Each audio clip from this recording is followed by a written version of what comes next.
नमस्कार, one India Hindi में आपका स्वागत है।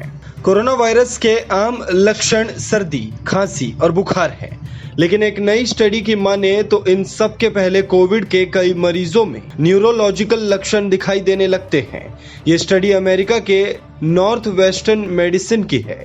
मरीजों के न्यूरोलॉजिकल लक्षणों पर की गई ये समीक्षा एनलस ऑफ न्यूरोलॉजी में प्रकाशित की गई है। अस्पताल में भर्ती मरीजों में से आधे में कोविड-19 के न्यूरोलॉजिकल लक्षण दिखे, जिसमें सिर दर्द, चक्कर आना, असजगता, ध्यान केंद्रित करने में कठिनाई, गंध और स्वाद का ना महसूस होना, दौरे, स्ट्रोक, कमजोरी और मांसपेशियों में दर्द भी शामिल है।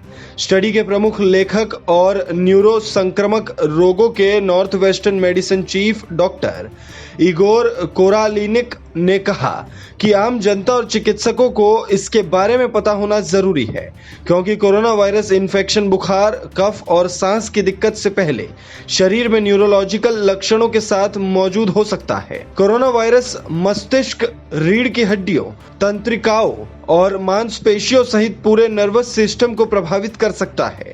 डॉक्टर कोरालनिक का कहना है कि कोविड के कई अलग अलग तरीके न्यूरोलॉजिकल डिसफंक्शन का कारण बन सकते हैं।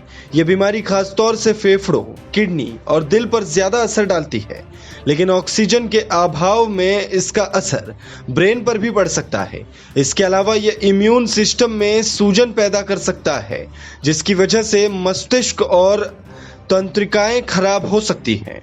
इस खबर में फिलहाल इतना ही। तमाम अपडेट्स के लिए बने रहिए वन इंडिया के साथ।